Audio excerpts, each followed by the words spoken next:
Good evening and welcome to the news at 10. His Majesty King Abdullah received a telephone call from Palestinian President Mahmoud Abbas in the framework of continued coordination and consultations between the two sides. During the telephone conversation, His Majesty congratulated President Abbas on his re-election as chairman of the Executive Committee of the Palestine Liberation Organization. The Palestinian president voiced appreciation of King Abdullah's continued efforts to support the rights of the Palestinian people and their just cause.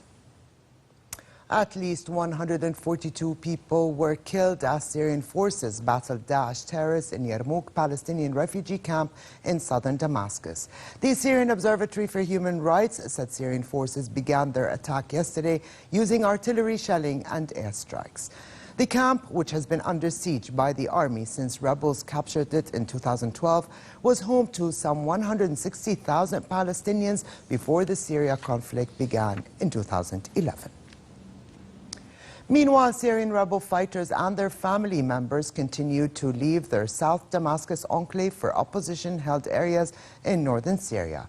Rebels began pulling out after they surrendered on Thursday. Some 5,000 fighters and their family members are expected to leave Beit Saham, Babilia and Yelda neighborhoods.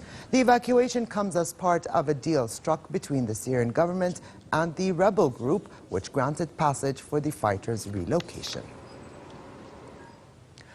9 years and 2 collapsed governments since the last election, Lebanon goes to the polls tomorrow with leaders touting a new beginning for the country. The vote for the 128-seat parliament is being held according to a complex new law that has redrawn constituencies and replaced a winner-takes-all system with a proportional one. The seats are divided among 11 religious groups according to a strict sectarian power-sharing system.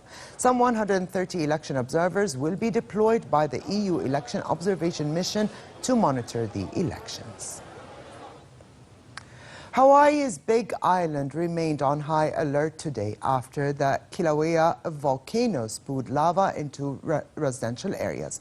A series of earthquakes, including the largest, a 6.9 magnitude quake to strike the state in 43 years, shook the island. Thousands of residents were ordered to evacuate and were warned that seismic and volcanic activity may continue.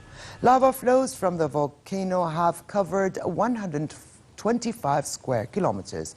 No injuries or deaths were reported, but 2 houses were burnt by lava. Kilauea is one of the most active volcanoes and one of 5 on the island. It has been in constant eruption for 35 years.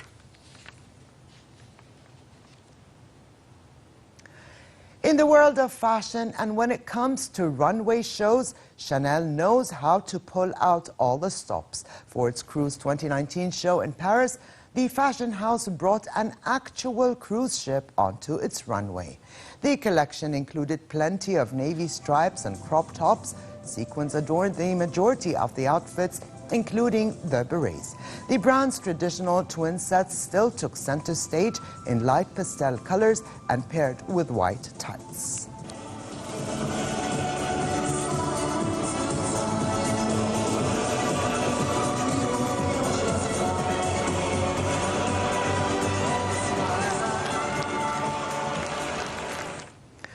In sports, Barcelona have claimed the La Liga title, but they welcome tomorrow arch-rivals Real Madrid in one of the greatest sporting rivalries, El Clásico.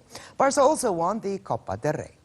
They have an unbeaten record this season in La Liga and will be aiming to maintain that for the remaining 4 games of the season. On the other hand, Real Madrid made it to the finals of the Champions League, facing Liverpool.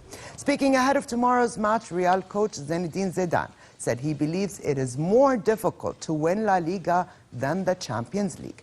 However, Real Madrid will not give Barcelona tomorrow a guard of honor, because Barca did not do one for Madrid after the Club World Cup, Zidane added. And Barca coach Ernesto Valverde insisted that a guard of honor is not very important. And finally, for a quick look at the weather. A slight drop in temperature is expected tomorrow as unstable conditions continue to affect the kingdom. However, it will remain relatively warm across the country, with Amman expecting a high of 27 degrees Celsius and a low of 17. Winds will be westerly moderate to brisk, stirring dust at times. In the Gulf of Aqaba, hot conditions prevail with daytime temperatures at 36 degrees, dropping down to 26 at night. And with this, we come to the end of this edition of the news. I'm Alia Tuqan. Thank you for joining us. Have a good night, and I'll see you tomorrow.